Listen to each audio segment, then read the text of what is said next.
and everyone cooking. Auntie James cooked, my grandmother cooked, they share a meal, feeding the entire community. All of that, that was my grandmother. We will be making borrow, and grandma started listing all these people. I said, Christian, who are these people?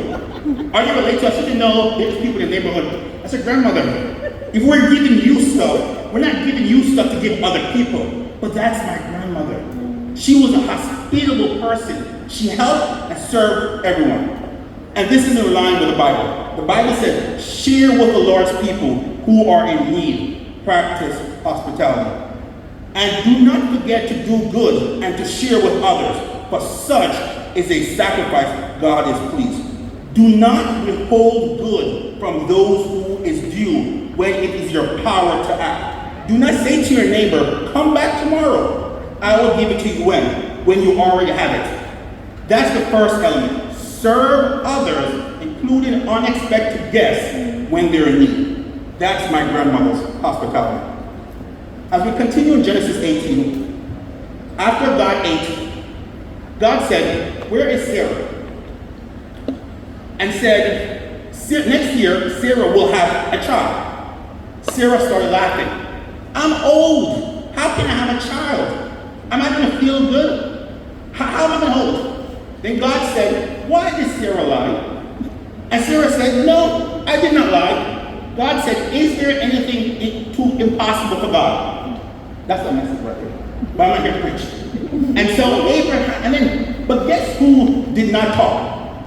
Abraham. He said nothing. It was between God and Sarah. And so that's my second lesson of good hospitality. Ignoring negativity. Not feeding. Abraham was just quiet while Sarah was lying.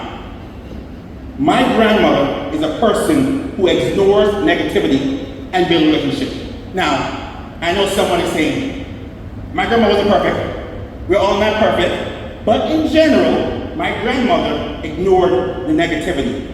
I would hear stories where she and her sisters are arguing. They talk, arguing, but when they come together, they're laughing and having fun. The argument that happened over there is not following them when they come together.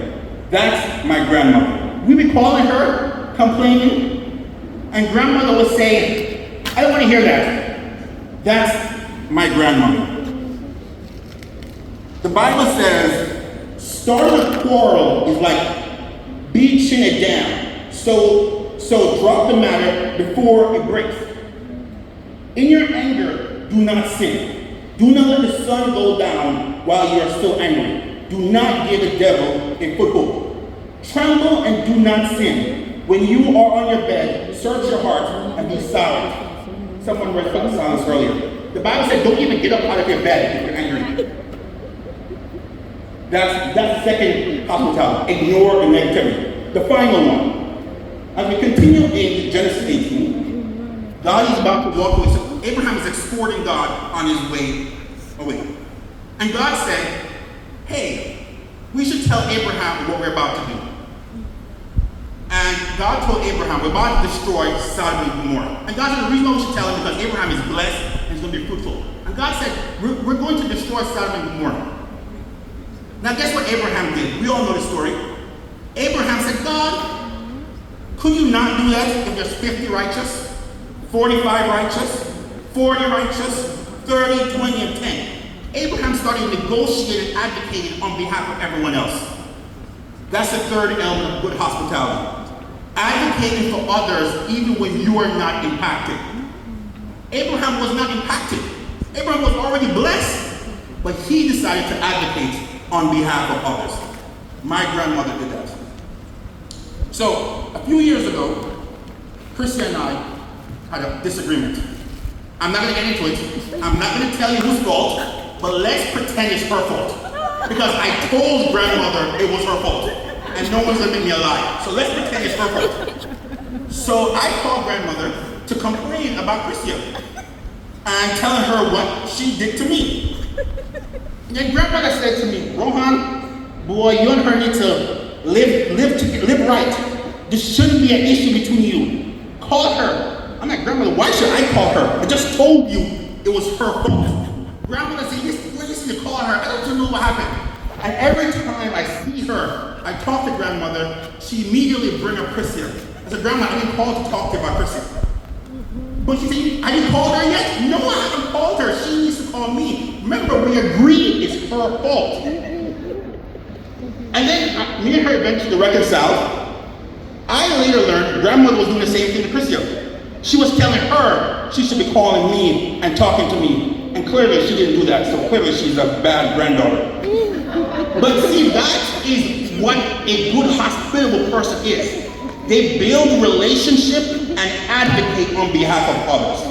That is what my grandmother did. The text says, carry each other's burden, and in this way you fulfill the law of Christ. Do nothing out of selfish ambition or vain conceit. Rather, in humility, value others above yourself. Do not look to your own interest, but each of you to the interest of others.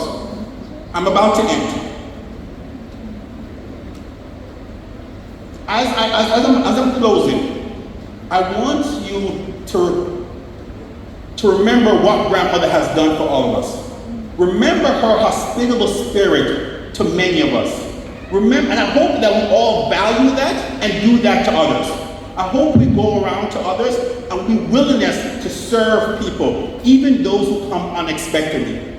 I hope we go around and ignore the negativity. Whatever happened yesterday, 2 weeks ago, 2 months ago, 5 years ago, 20 years ago, ignore it and just look to the future.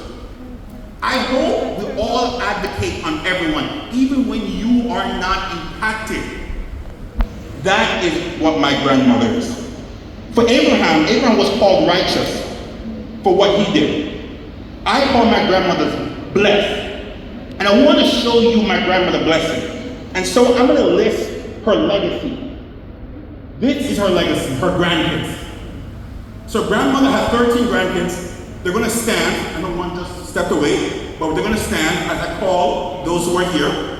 So first, Christia, Shamarli, Omar, Sue, Kimisha, Damien, Rohan, Yannick, Lanique, Bertie, Lesbian, Jason, and Jordan. But grandmother also has 17 great-grandkids. Let's name them. Gianna, Kamisha, I think I pronounced her first one wrong, sorry. Kamisha, Javon, Adelia, Abriana, Shaquan, Omar Jr., Christia, Rodriguez, Jackson, Trace, Elijah, Kenley, Azrael, and Jasara. But that's not finished. Grandmother had one great-great-grandkid, Zeta. Am I missing anybody? Zeta. Am I missing anybody? I got it right. And so now, the kids, the three.